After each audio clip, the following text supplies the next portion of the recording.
Welcome to the Broadside Podcast.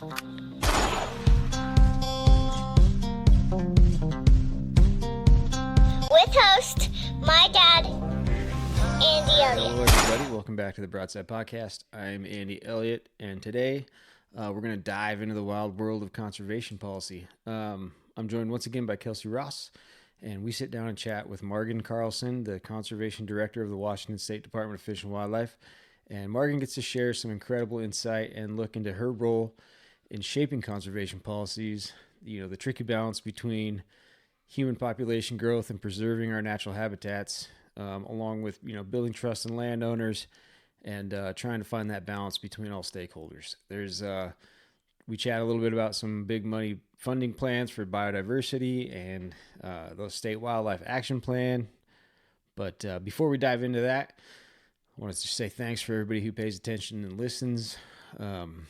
If you support what we're doing, head on over to elliotoutdoors.com, pick up a shirt, hat, guns, ammo, whatever you might need to gear up for your next adventure in the outdoors. I'm going to be putting together some YouTube videos. Head on over and watch some of those. You can watch these podcasts live not live, but the video part on YouTube.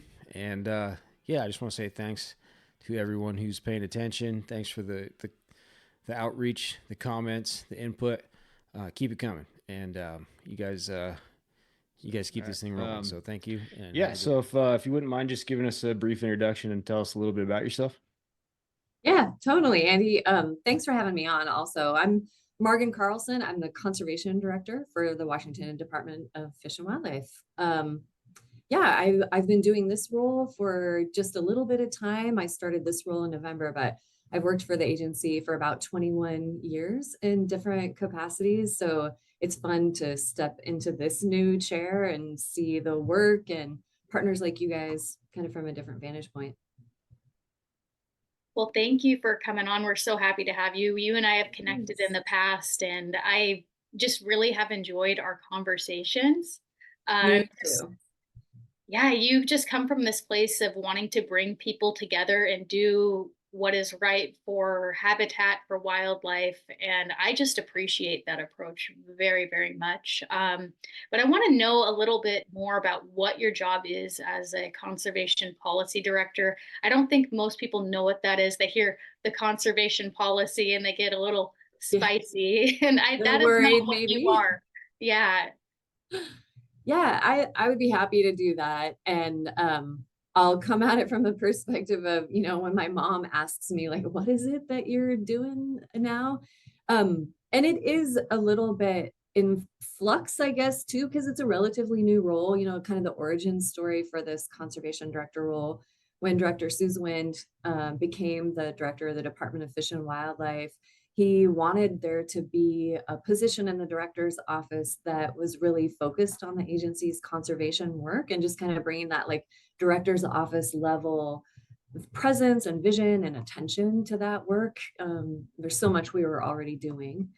So when I stepped into this role, not that long ago, 7 months ago or so, part of what Kelly and I talked about is our shared interest around continuing that attention to the agency conservation work, what we are already doing, as well as increasing the types of people and entities involved in our work. I really have a passion for making sure that we're continuing the relationships and the partnership with folks like you, sportsmen and women, with our tribal partners, with the public and NGOs, people who are already engaged in our work. But it's also kind of cool when you look out there and you look at, the numbers of young people trying to also think about urban and suburbanizing areas. What are they doing to help think about, temperature and access to nature and what being a steward of nature looks like in those areas too. And so I think there's a lot of potential for partnership in ways that the department hasn't fully tapped into yet. And that's really interesting to me as well. Maybe more specifically though, I think the way I describe the role, and my mom asks me that question, I say, well, this role is, I'm Kelly's advisor. I'm the director's advisor on our conservation work.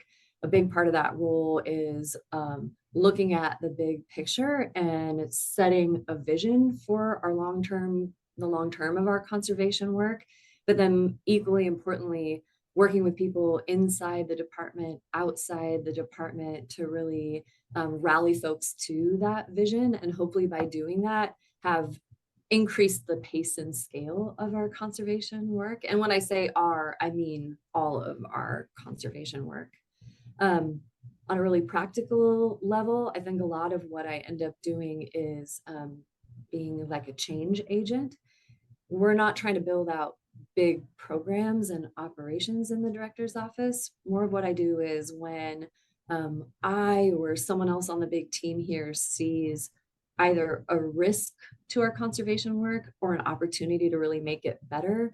Part of what I do is jump in and bring some of my skills around pulling people together, around collaboration, around problem solving or making relationships better to kind of set those things on a track. If it's a risk, sometimes it's like problem solving, right? And trying to get something on a better track. And sometimes it's an opportunity thing, like, I've gotten involved in some conversations at the federal level with Congress where they're contemplating getting a lot more funding to states for the kind of work we do together. And I help advocate for that or make the case, about why that's really needed and what kind of results we'll see. So those are some of the practical things. I'm responsible for the agency strategic plan too. And so that's an outgrowth of that kind of big picture, long-term work. But I think ultimately there's the strategic visioning and planning part, but then, and I might have said this to you, Kelsey, when we talked before, but a lot of the work ends up being people work. Like how do I help people work together to actually do the stuff that we say we want to do? Yeah, you really have this huge role, a really important role, and are doing a lot. You wear a lot of hats, it seems, and it's pretty impressive how you really take the time to talk to people like me and, hunters and people from all different groups and take that and build something that is better for conservation overall in this state. It's impressive, everything you're doing. I want to get back to kind of your origin story. You've been, like you said, you've been with the department for over 20 years. I would like to know more about how you got into work with wildlife conservation, habitat conservation, what inspired you to take that path, and just kind of the different hats that you've worn through in the department for however many years you've been in it.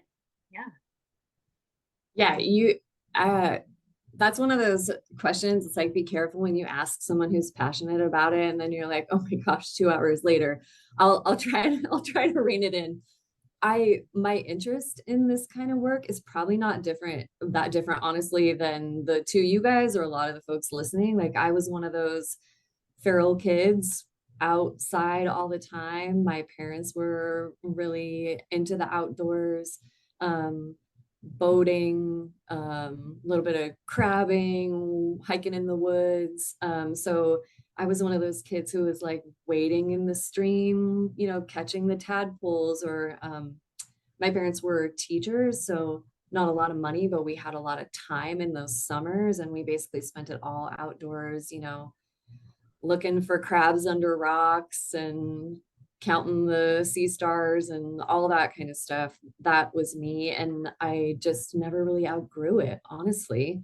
And when I went to college, I studied a ton of biology. Just in high school, I was always taking those classes. And when I went to college, I studied zoology, but really what I did was, was a lot of biology and ecology and doing field work.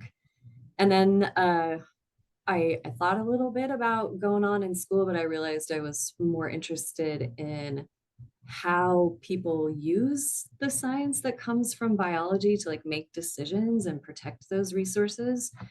And later on, I was doing some informational interviews with folks here at the department connected to salmon recovery, and people who were involved in salmon recovery, and got a call a couple weeks later from the person at the time who was managing the lead entity program, which is basically like, you might know about it, but one of the essentially nonprofits that really do a lot of community engagement in salmon recovery. And I got a call and they were like, hey, we could probably fund an internship. You want to come here for an internship? And here we are 22 years later.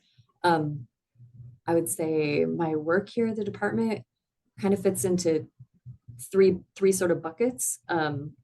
Early on, I came in as like a policy analyst. So I was just working on specific topics like learning about land use or mitigation for highway projects, or I helped author the agency's first Lands 2020 process, which was like trying to capture how we go about deciding about acquiring lands or trying to help a partner do it. So early sort of like junior analyst type jobs. And then I started being interested in supervising people. I think if you would have asked me 20 years ago, I would have been like, no, don't want to ever supervise people. And I started to see how the kinds of big ideas that you can have when you're an analyst, that's super cool. But then if you're not working with the people who work in the organization to figure out how to actually get that work done on a practical level, you don't really get a lot of the results. So I took on increasing management responsibilities, supervising people and guiding programs. And then for the last 10 years or so, before I took this job working directly for Kelly, I was either the Habitat Program Deputy or the Habitat Program Director. And I learned a ton about how to take great ideas and actually work with an organization of people to get it done. So that's kind of all the stuff that I'm bringing into this role now, looking at that real big picture and long term of how we do this work. Yeah, that seemed like that was a really good segue, your prior position to what you're doing now, just taking these ideas and concepts and putting them into action. I like that. I like that you can fill that role now and continue doing that. So I would like to hear more about your habitat policy position that you had before. What that is and how that brought you to where you are. I just said that, but I would like to hear more about it. Yeah, totally. It's pretty cool. Washington's Department of Fish and Wildlife is pretty unique among a lot of the state fish and wildlife agencies by having a standalone unit just looking at habitat. So folks listening probably really already know a lot, but we've got a fish program, a wildlife program, an enforcement program, and then we've got this standalone habitat program. And I would say, first of all, I'll preface this by saying, I feel like describing anything the department does is really tough because we're such a big agency and we do so much good work. It's really hard to boil stuff down. But I think the way I would boil down the habitat program is that, all the ways that people live and work and, develop the human built environment on the landscape. Habitat program has folks who work to try to influence those decisions and try to help what happens out there on the landscape be better for fish and wildlife. So for example, we've got groups of people who know a lot about forestry, and they work together with the Department of Natural Resources and with forest landowners around timber harvest, trying to figure out where do we have leave trees, can we protect riparian areas, that kind of stuff. We've got folks that work on, land use, like how cities and counties are going to develop and set the trajectory and the rules for how we develop, I guess, in Washington. We've got folks working on fish passage, oil spills, again, basically all the ways that the kinds of things people do could present a risk to fish and wildlife. We try to get in there and really provide technical assistance and work collaboratively with those folks to make it better for fish and wildlife. So it's a little bit of that balancing act, right, between the human uses and needs, and the fish and wildlife needs. So it's hard work, because I think all the folks who work in that program are often talking with people about, trade-offs, or I know you really want to do this thing. Well, maybe what if you did it this way, and that would leave this corridor, for wildlife on your property. And I think all the folks that work in habitat program have to do a really good job knowing the biology of the critters, knowing how they use the habitats, and what the best practices are for like meeting the fish and wildlife needs. But then they really have to have great people skills to be able to like work with people to influence those decisions, because we're really, for the most part, not deciders. We're just trying to like engage in those kind of discussions and decisions and influence them. So it can be hard work. Sorry, I'm jumping in. Go. Yeah, like I said before, I don't really have, I'll just be the useful idiot, but I do have a question. It's more of a statement, I guess. But you said, is it rare that states have like a habitat section of their fish and wildlife department? Yeah, it's pretty rare. Like most of the, and I haven't like done a census or whatever, but just as I talk to folks when there are meetings among all the states, folks I know, most of those fish and wildlife agencies have a fish or fisheries program and a wildlife or a game program. And each of those programs, work they do on habitat is just like underneath those departments. And so for Washington to have this standalone kind of third natural resource program is a little bit unique organizationally. And I mean, on the one side, it's an advantage, right? Because we're putting energy into that, and it's like a capacity builder for that work. But like any other big organization, then we have to make sure we're doing a good job sharing information and science and incorporating with other parts of the agency. Yeah, sorry to derail there, but it just kind of seemed weird that they all wouldn't have kind of that same department. But yeah, no worries. I mean, it does resonate, right? Like, you guys are out in the woods all the time. That where the fish and wildlife live is the habitat, and like if that's not working well, we're all gonna be sad about the results. Yeah, it's kind of like putting your furniture in your house without building the walls, I guess. Yeah, no, that's a great analogy. I might have to develop that one more. I have some crying children upstairs, so hopefully you can't hear them.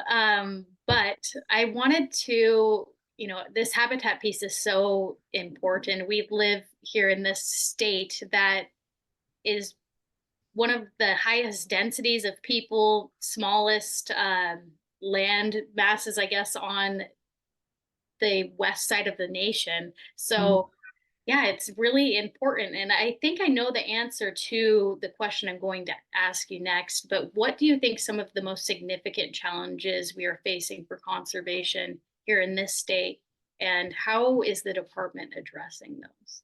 Yeah, such a great question. And I'm sure you do know the answer. It's not going to be a surprise. I mean, you started to lay the groundwork, right? Like we have a lot of wonderful habitat still in the state. So we're lucky, right? And I think that's part of why people want to live here and keep living here. So some of the things I think about are the fact that Washington's human population growth, we've exceeded the Office of Financial Management's projections for human population growth for, at least the last 10 years or so. So we're not only already dense in many places, but we're really rapidly growing. And I think that if we aren't getting engaged collectively, those of us who are connected to nature and have some additional insight about that are not getting engaged to reshape how we develop. In other words, if we just develop maybe the way that we have over the last amount of time here, I think it will be tough, because I think we'll start facing more trade-offs for the habitat that those fish and wildlife need to fit all those new people in. I do think there's a lot of opportunity there, though. So this gets a little bit to the how we address it part of things. I think there's other places in the world and some bright spots, even in Washington, where we've shown how we can grow and develop. We can provide affordable housing for people, but we can also preserve and maybe restore some connected green space and mitigate some of those effects of growth so that it's not the same amount of trade-offs for fish and wildlife. I think the other thing is there are even places in some of the more developed parts of Washington where I think we have opportunities and choices about restoring those places, or as redevelopment happens in urban spaces or suburban areas, we can change what that actually looks like. Because I think ultimately a lot of this comes down to physically what we're doing with the space around us. The other thing I think, when, going back to your like, okay, well, what do I worry about? So I think that's a big thing. I think another pressure maybe added on top of the human population growth is, changing weather, sea level rise. We know some of the conditions in the world around us are changing. And, again, if we're not tracking that or thinking how to make these ecosystems as resilient to that kind of change as can be, I think there's consequences there that make things worse. Again, like, not to be a total downer, I wouldn't be doing this work if I didn't think there was hope, though, still about what to do about it. And we've got a lot of really amazing examples, and a lot of those I think are where it comes back to those like relationships and collaboration that we were talking about. So, for example, we've seen some great results with reintroducing Fisher in Washington. And that came from a collaboration with forest landowners who still want to maintain those places as working lands. And we were able to reach agreements about how to protect them continuing to do their work, maybe with a few little accommodations to things that were good for Fisher. And then the Fisher get to be there. And I think those kinds of solutions are the kinds of things that we want to grow. One of the things that, ways WDFW really gets engaged in that work is by having staff actually embedded around the state and communities, so you can have those really like place-based conversations. That isn't the model for all Washington's state agencies. I think for federal agencies and some other organizations, they kind of co-locate folks, and they end up having to do quite a bit of reviewing things from their desks. They can usually cover a lot more, work in that way. But I think one of the strengths of WDFW is that we have those people embedded in communities, able to have those conversations with, the landowner who has that forest land, or, the community of folks who live right on a shoreline, and they can work with that community to open their willingness to, take their bulkheads out and restore their beaches. And so I think that it's really important to be able to have that like place-based on the ground knowledge of what's going on. So I don't know, I was gonna ramble into other things. I'm restraining myself. Another curveball for you. So are you involved at all with the I'm gonna butcher this, it's the land owner hunt permit program, right? I am not involved, and it's something I'm learning more about. But the reason I'm learning about it is, or the reason I want to learn more, is because I think that's another great example, right? Like, you probably brought it up because it's a place where we've got WDFW staff really getting to know landowners. And while I'm not familiar with the oh gosh, this is going to be embarrassing for my wonderful colleagues who ever listen to this, and can't believe I can't remember the name, but it's like the Feel Free to Hunt program, where we work with landowners to increase their willingness to have folks be able to have access. And one of the things that we have definitely found is that those relationships with the landowners can like lead to them introducing other ideas, like, hey, because there's trust there, hey, have you ever thought about maybe you got an opportunity to replant a little bit of that forest on the edge of your field, whatever it is, right? I'm just giving an example, but so much of people's willingness to like do something different than what they're already doing comes down to trust, I think. I mean, you guys have probably experienced that even in your own lives. Yeah, I was asked. That's kind of why I asked too. I just entered the Master Hunter program this year. Oh, nice. I've kind of been chatting with some people to look into that landowner permit program, and because I'm trying to learn a little bit more about it too. So I'll probably bend your ear to see who I need to talk to about it. Oh, nice. Yeah, we'll learn You more as together. well. Yeah, I need Yeah. to as well. Well, here where I live, we have the department was trying to get landowners engaged because we don't have very much public land, but there's a lot of deer and they have been pretty deleterious to the region. So yeah, I'd love to talk your ear off a little bit about that, or have you send me to the right people. I am happy to. Yeah, one of the cool programs that we have is our wildlife program landowner services division, run by Fenner Yarborough, and all the folks in that team do amazing work, and a lot of it is what you're talking about, like really connecting with landowners for access, or when we're seeing damage on properties and managing the opportunities that are around addressing damage. So yeah, I'd be happy to do more of that. It's just to kind of stay on this topic for just a second before we break off into other things. I think it's great how much you guys are working with landowners, or at least you were in the habitat division, because we see here when there's that trust, you have people more willing to work with the department, and not just things like habitat, but also with other animals like predator species and whatnot, and collecting that data for hunting and whatnot. Oh, that's absolutely true. And I was speaking about the habitat program, and certainly that's a big focus of their work, but that happens throughout the agency. I mean, our fish program folks who are going out and doing spawner surveys, like, think about it, right? They're having to physically knock on doors and be with landowners, or the regional wildlife biologists who are trying to collect data, about the key species for their district. They're having to knock on doors, right? And we're a huge agency, and all of that contributes to the landowner's experience and awareness of what we're doing, and willingness to build that trust and tap into other programs.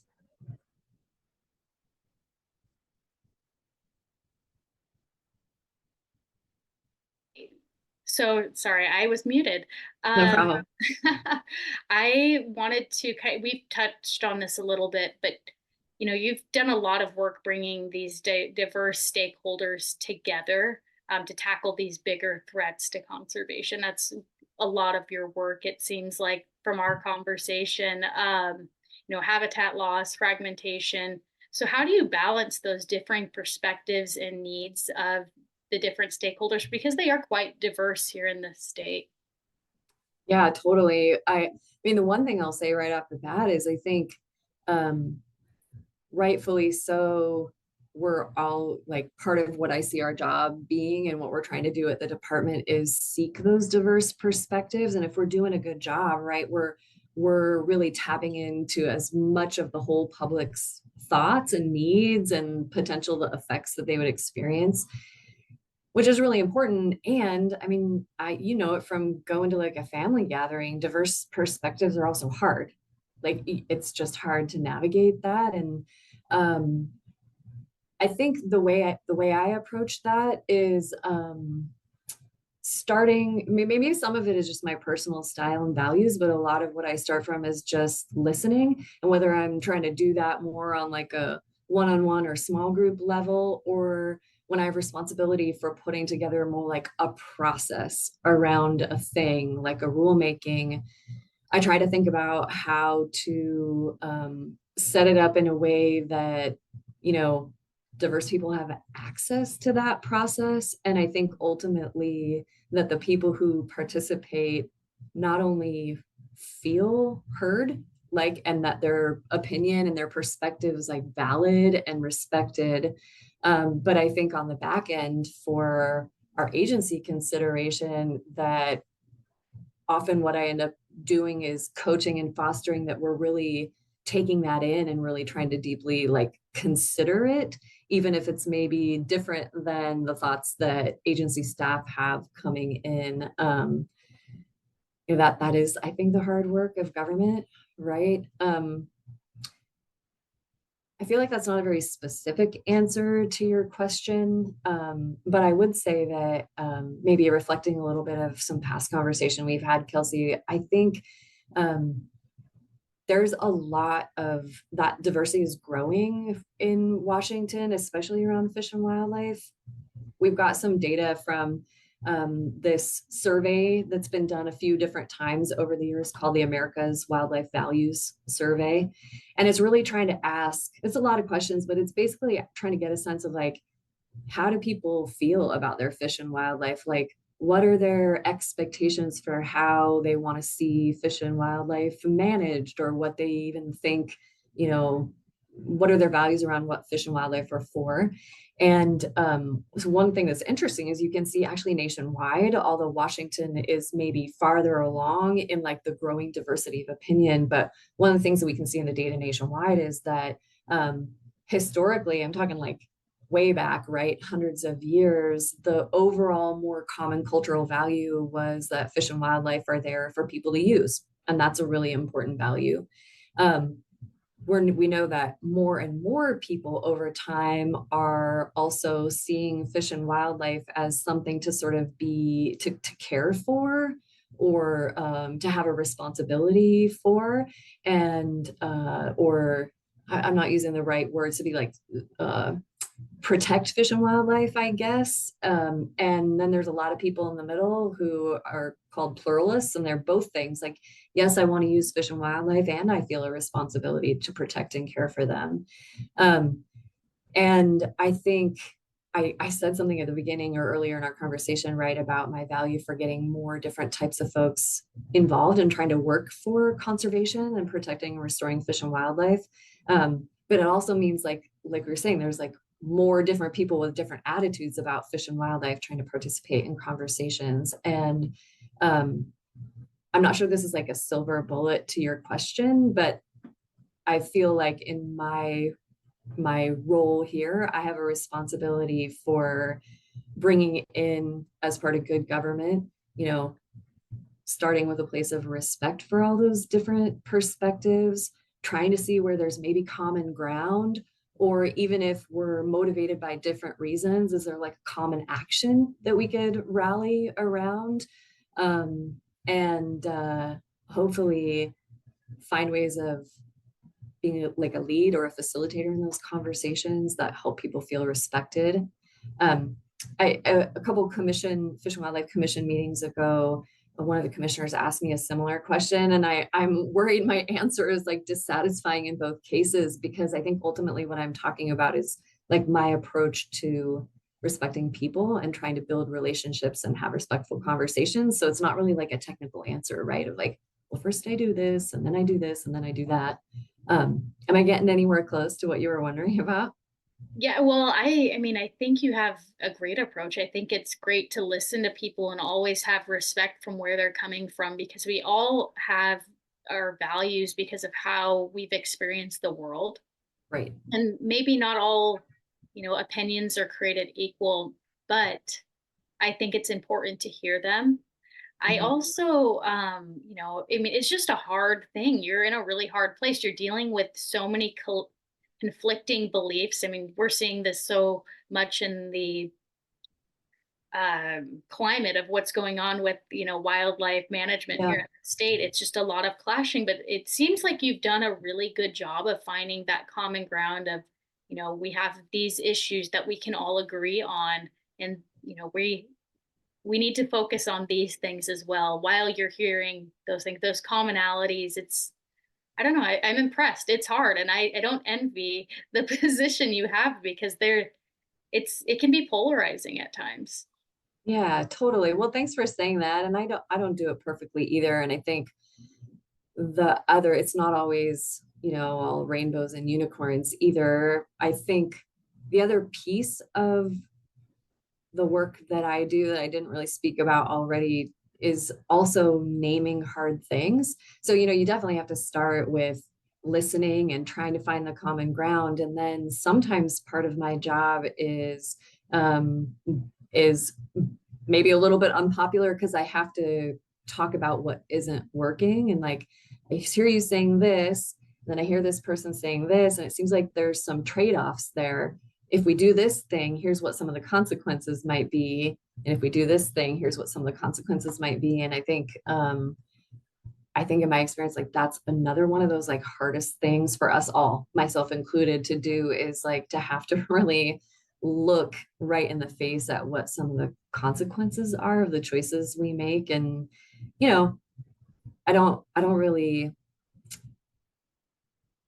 I don't know, there's no perfect solutions that don't result in trade-offs. And I think we live in like we were talking about before, we live in a state that has a lot of development. We have a lot of people here. We've got a lot of important industry and communities, and that's a really good thing. Those benefits to people of that. And so we're going to sometimes still make choices that aren't the best things for fish and wildlife. I'm thinking mostly about, sort of like the development, right, or restoration. But I think at least if we're all weighing the consequences of those things transparently, we can at least be making sort of like eyes wide open choices about that kind of stuff, if that makes sense.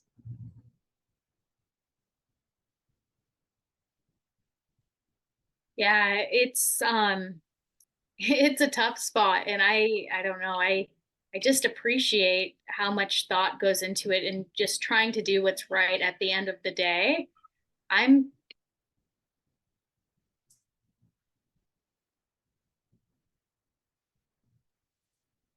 Oh, I think the kids are being like, that's fine. That's totally fine. Yeah, you can get them on there. I'm surprised you haven't heard mine. I don't know where to go with that one. Go ahead, Kelsey. I was going to ask, so I want to hear more about some of the projects that you've got going on, if you're able to talk about them. I think that's like some good meat and potato stuff that a lot of people are pretty curious about, like the workings and seeing, we're talking about that stuff, behind the scenes stuff, but putting it in action. Totally. Yeah, I'm happy to. And I'll also preface this by saying, I alluded to it earlier, there is so much conservation work happening throughout the agency. Like I'll try to note some stuff and just know that like there's nothing like I'm doing by myself. So I have varying degrees of involvement in things, but maybe the first thing that I would highlight that's a little closer to I have some pretty direct responsibility for helping to lead some of these conversations. I was talking earlier, right, about how important our agency model is of having biologists and hatcheries and facilities and staff all throughout the state that can be part of those community conversations. One of the things that we have seen over time is that a lot of the work we do on species that aren't hunted or fished have been a little underfunded in the past, and some of that habitat work. So we had a pretty cool thing in 2023. We put together a really big budget ask for the state that was based around the idea of protecting and restoring Washington's biodiversity, particularly some of those underloved species and habitats or at-risk things, and trying to increase WDFW's ability to have data and status and trends and understand the status of the different species and what are the recovery actions that are needed, and then actually do that species and habitat protection and recovery work. It was a big package. It was $47 million, and really grateful the state decided to fund a big chunk of that. Ongoing, our 2-year or biennial funding is $30 million, which is just such a huge pump in the arm to biodiversity. But we're coming back again in this next big legislative session, partly in some discussion with some legislators and staff, to ask for that remaining amount of funding, that remaining part of the $47 million, so that we're really implementing like the whole set of strategies, or making sure that we have those right staff to gather data or engage in communities in all the places, not just the geographies we prioritized with that increment. So writing that budget package, working with people all over the place to see if that's something they can advocate for. Ultimately, working with the legislature is something that I'm doing work on. We're also updating our state wildlife action plan. I don't know, is that something you guys have heard about before? I have not. So it's a pretty cool thing. Like oh, sorry, Kelsey, did I talk over you there? No? Okay. Nationwide, the U.S. Fish and Wildlife Service, starting in the early 2000s, they had some new sources of funding, state wildlife grants that they wanted to give out to each of the states. And one of the things they asked for in return is like, hey, show us your plan though, right? Like show us what you want to do with this money, really to support the non-hunted and fish species in particular. And we call those plans in each state the State Wildlife Action Plan, or SWAP for short. We're government, so I got to throw an acronym in there a little bit. But so you have to every state has to periodically update those. And we're updating ours. It's due October 1st, 2025. And we're really trying to continue the shift from making sure we're talking about the species, but also making sure we're really highlighting actions that can be taken on habitats or across landscapes to have the broadest benefit to those species of greatest conservation need as possible. So we're going to be doing a ton of work over the next, 16 months or so, updating that plan. And there's going to be a lot of opportunity, I think, for public involvement in that. That plan will also highlight a lot of the ongoing conservation work that's happening. So one thing, and Kelsey, you had asked about it earlier, we were talking about development, right? So what do we do when we develop? We put roads in, we're creating that affordable housing where people live. But one of the things we know about fish and wildlife, and you guys probably know, tracking animals in the woods, whether or not their habitat is connected, like big contiguous connected areas of habitat, really makes a difference for most species. And so we got a little bit of money from the legislature to work with a bunch of tribal partners and nonprofit folks who work specifically on that idea of connectivity or providing corridors for animals to move through, as well as with the State Department of Transportation, because we know that the road infrastructure is a huge barrier, like literally, right? How many of us have seen, during rut or like even amphibians or, migrating, you see them on the road. So, it's having an effect.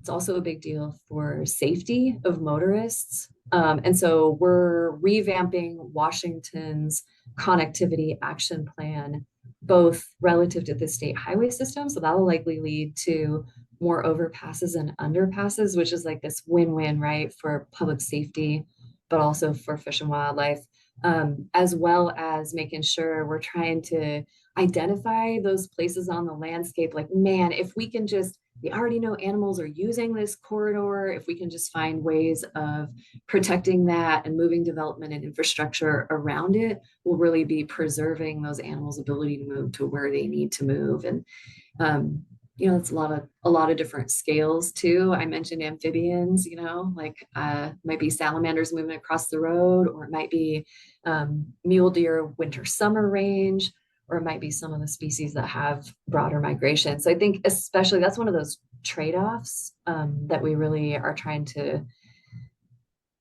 be specific about the actions needed to do best we can, preserving those corridors. Another thing I had two other things, if you guys have the time to call out.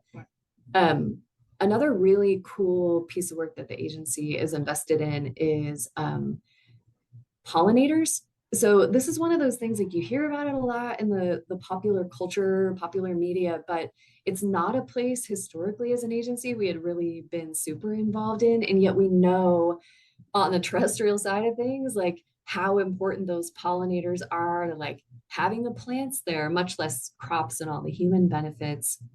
when you look at the wildlife side, they're kind of like that base of the food web, and so we're trying to increase both what we know, our ability to make recommendations about how people can assist with pollinators. And one of the things that I really love about that is I think sometimes when you hear about these fish and wildlife issues or issues of habitat, I think it can feel really overwhelming, right? Like to think about it at that big scale and,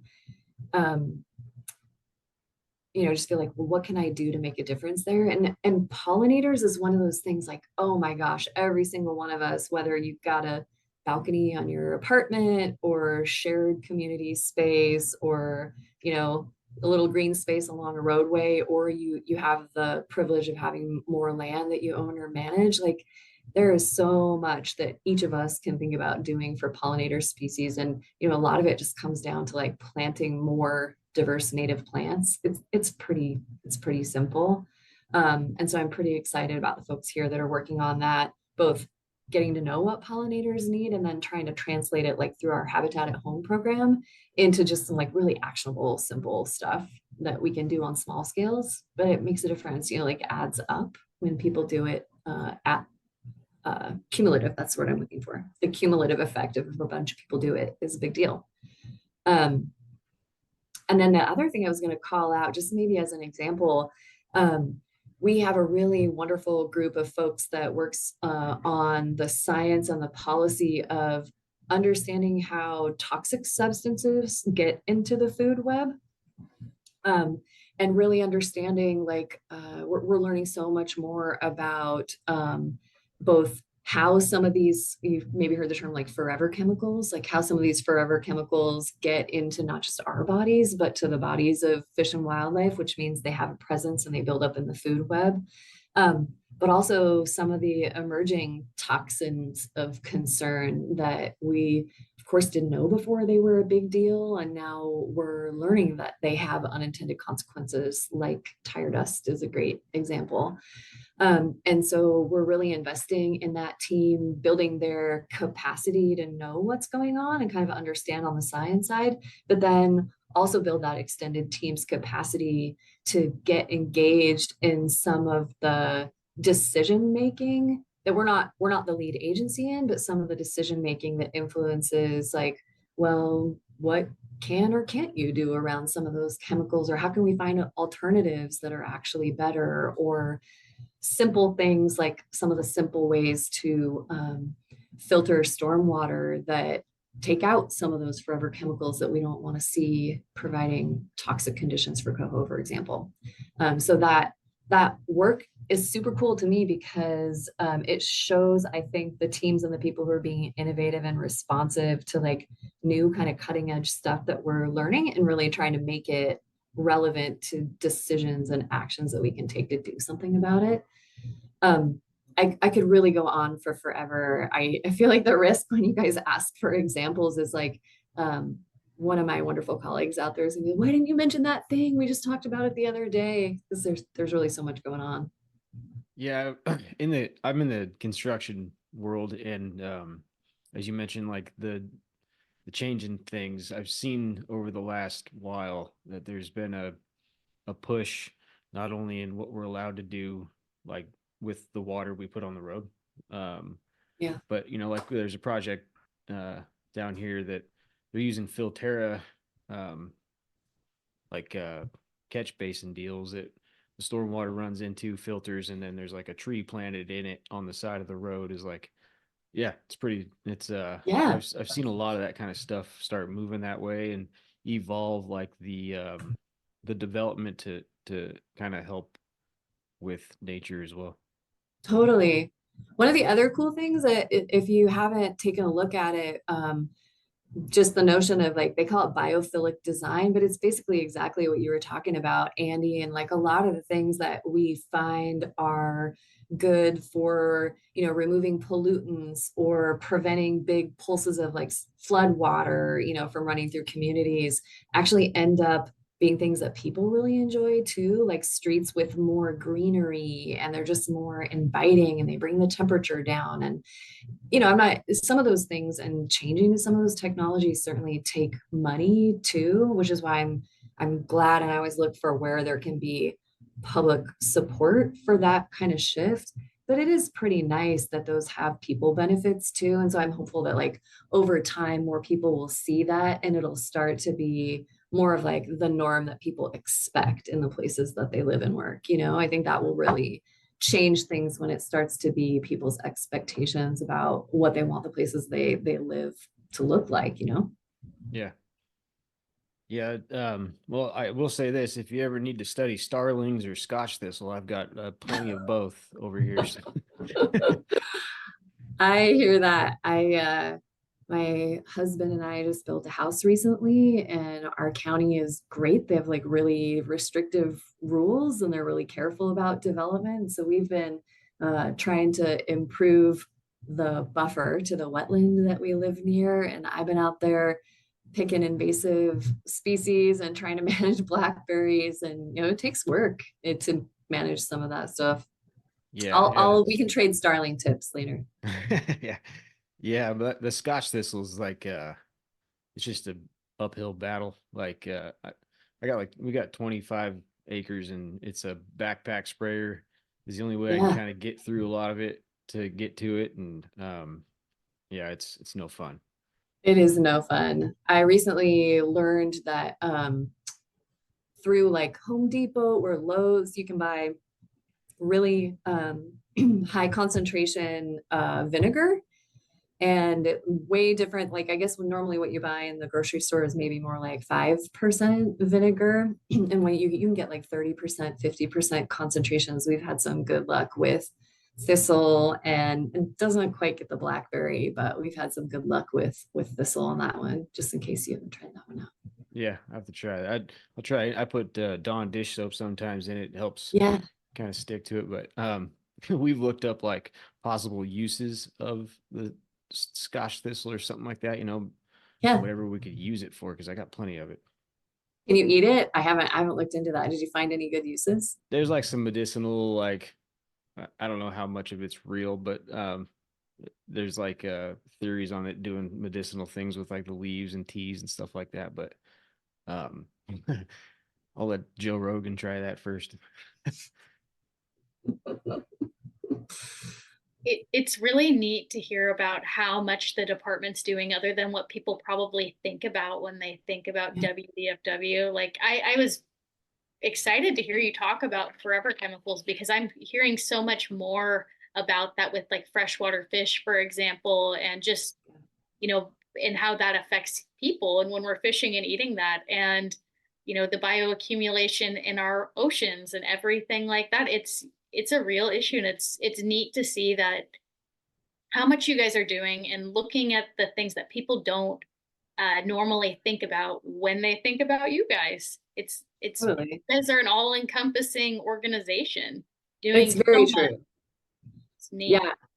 Well, the one thing I would be remiss if I didn't add is like with all those folks, moving in and living and playing and working on the landscape, it also highlights how important our enforcement program is. I mean, we are a law enforcement agency too, and talk about the front lines of talking with people and trying to educate them about how to do the right thing. That's huge too. So truly, I mean, we've got conservation work happening, throughout the agency, which is pretty cool. I feel like that's part of the work, right? Is like highlighting some of those things, like you said, Kelsey, that people might not know about, and I think might get excited about if they did know about them. I think a lot of people would be happy and like from all ranges of people. Like we were talking about things that bring people together, and that is could definitely be one of those things. So many of these things that you've discussed. I want to, this is a hunting podcast, so I want to tie it back to some more of the hunting side before, just to tie a bow on things. You've been amazing. I've loved hearing about getting all of this insight from what you do within the department and just all of these different projects. So how can hunting and fishing benefit management and conservation efforts? How do you feel that it does? Oh, it's very clear that it does. I mean, sometimes it's really direct, right? Like sometimes we have concerns about populations of different animals getting too big, like exceeding the carrying capacity in a way that's going to convey disease in that population. And harvest or like culling is actually very much a management strategy to manage a threat like disease. But it's also really important because the data, the programs, the funding, the engagement in nature and conservation that comes directly from providing sustainable harvest really is one of the big foundations of conservation work. I mean, there's a lot of, as I said, like there's a lot of data, funding, people being involved in the work that just wouldn't exist if we weren't also seeking to provide sustainable harvest. And so we have to keep that kind of partnership going, and make sure that we're finding ways to really highlight that and give that credit or acknowledge, that is an existing contribution. That's not like a how can we partner, that's an existing contribution to conservation. And I think, Kelsey, when you and I talked previously, I might have said something like, one of the things I get concerned about is the number of folks we can see from that America's Wildlife Values study that I mentioned previously, who they actually fall into the disengaged from nature place, whether it's because they're fearful of fish and wildlife or they just don't know and they're ambivalent. And especially as we have a growing state, like the fact that sportsmen and women are already connected to nature. I want to try to find a way to bring all the folks who are already connected with nature and like motivated around the protection and restoration to be working together to some of those other threats to the future of fish and wildlife here that I'm really concerned about. So I would say, I hope maybe we can build on these conversations and maybe folks listening to this might be, additionally interested in like, well, how can I get involved if I'm not already? Maybe more folks will follow Andy's lead and get involved in, the Master Hunter program, because you got volunteer hours, man. You could like get involved in some of these projects. Yep. Yeah. I just drove some owls halfway across the state the other day. Did you really? What Yeah. kind? Do you know what kind of owls they were? There was 4 barred owls and 1 screech owl, I think is what it was. Excellent. Were they? They were abandoned or something in a. Well, originally it was just the 4, and then like right at the last minute, the last one showed up, and they were taking them to. And I'm gonna butcher this. It's like blue something. It's a Blue Haven or some. It's like a wildlife rehabilitation. Yeah. Yep. Yeah. You're like Harry Potter. Cute, but they also look like little aliens from the pictures you sent. Yeah, they were not happy about being in an Amazon box. Yeah, so I mean, I think like that is perfect, right? It's like the level of investment in the future of fish and wildlife. That's a great example. So I think that's like the challenge, right? Growing population, how do we combat the disengagement from nature and from fish and wildlife and find more of those like meaningful ways for people to get involved and kind of breaking it down to like what's something you can do as an individual to really help with some of the stuff we've been talking about. Yeah, we try to beat home the reporting stuff, the citizen science stuff, and make sure that we get a lot of backlash from a lot of people when we try to push that, but I don't understand why. But and get more people engaged in that kind of activity and help with those stats. That's kind of something we always try to push forward. Yeah, it's a lot of eyes and ears in the woods, right? And then finding ways of, it's like citizen science, right? Like finding ways of harnessing those observations so that we have more meaningful data to help us track trends over time. That's huge. Yeah. Yeah, hunters contribute so much to that data. So yeah, like Andy said, anytime that people aren't sending in their info, it's like, no, you guys got to do it. If you want to say you're a conservationist, you have to be doing the work. And it's not too hard. You just submit your data, and it seems to make a huge difference in the work you guys do. And accurately deciding how to move forward and, just making conservation decisions overall. Absolutely. We talked about this a little bit. Do you have any specific ways that hunters can, be good advocates, get involved, and to collaborate with you guys on these issues that we can help the department in the kind of the area that you work? Yeah, absolutely. I mean, I think one of the things, I will preface this by saying, again, it's like such a big agency and we have so much work going on. I think part of our challenge is trying to find more ways of like one-stop shopping on the website or whatever, like making it easier for people to know what some of the opportunities to get involved are. But I would say there's some things that I think are pretty easy, and we've done such a good job of really coming at it from that angle of like, how can people help? I mentioned it earlier, but our Habitat at Home program, which is really trying to break it down, like what's some individual things that you can do in the space you live that's like a real contribution on the landscape.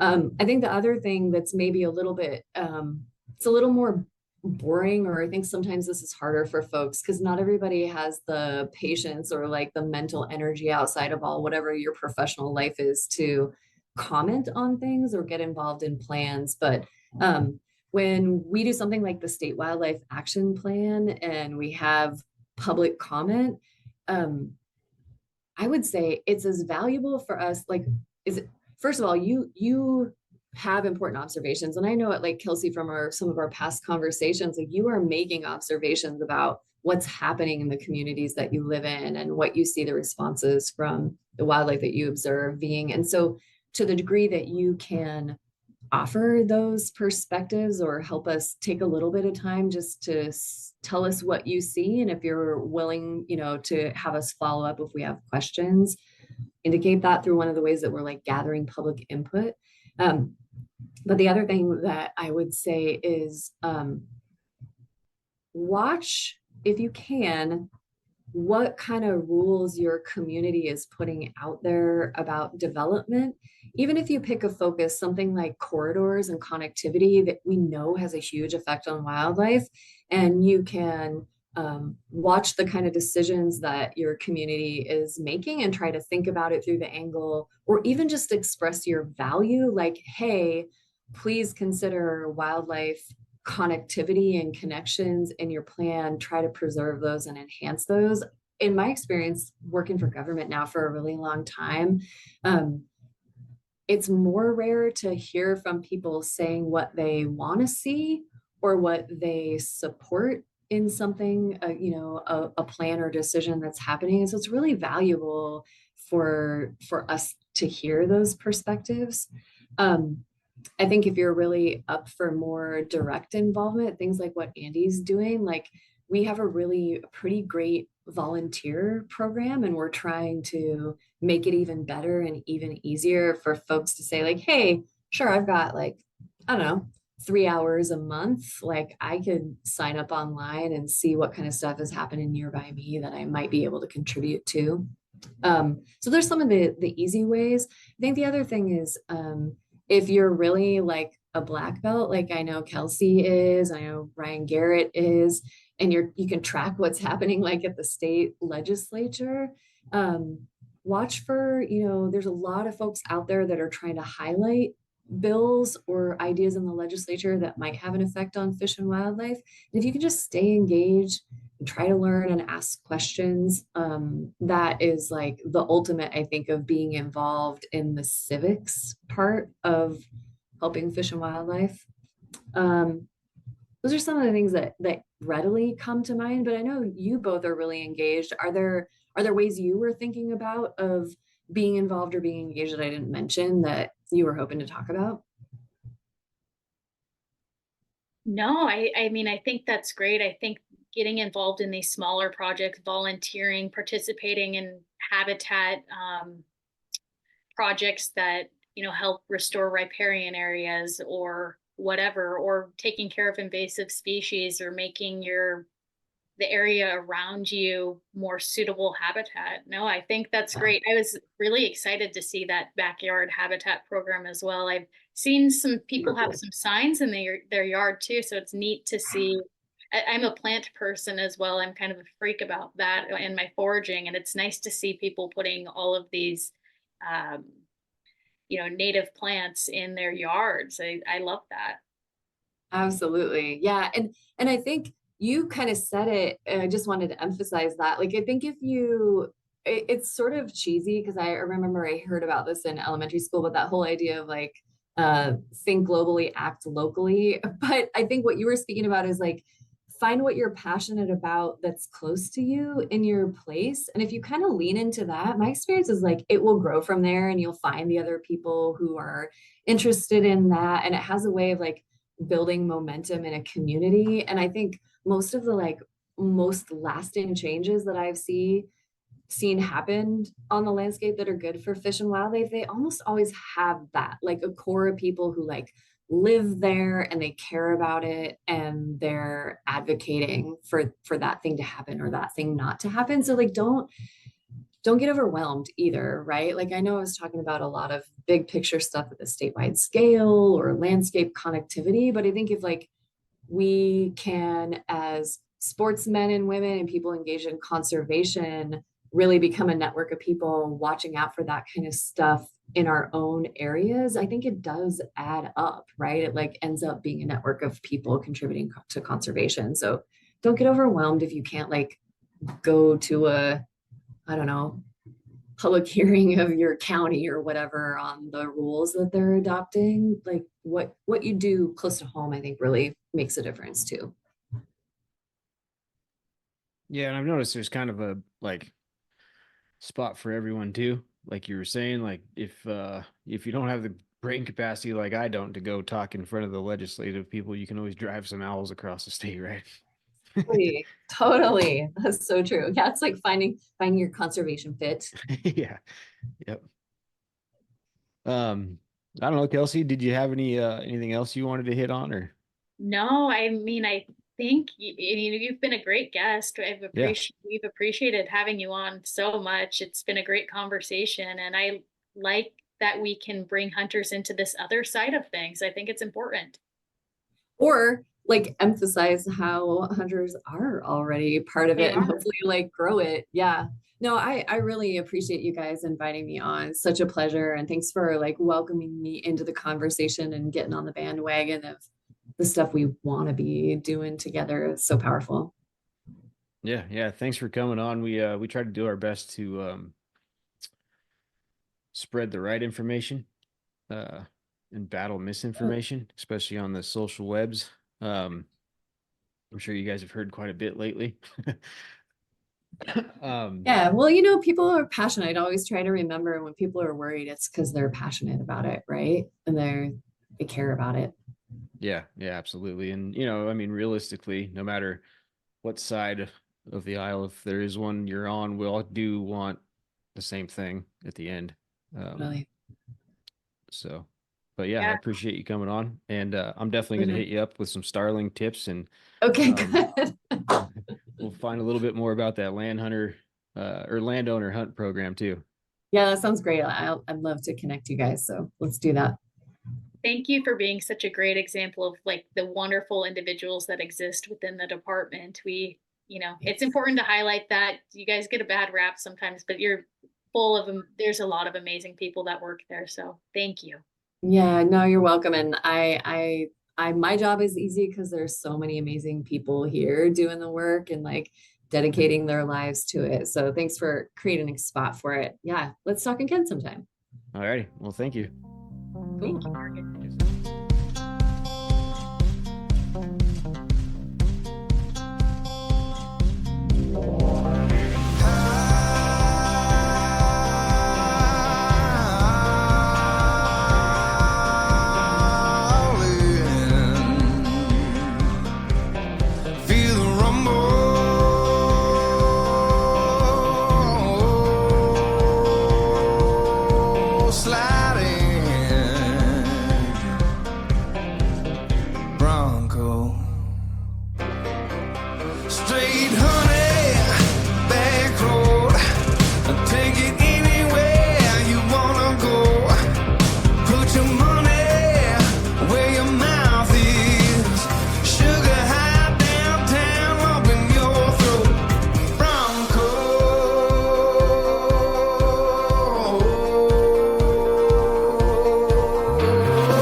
anyway.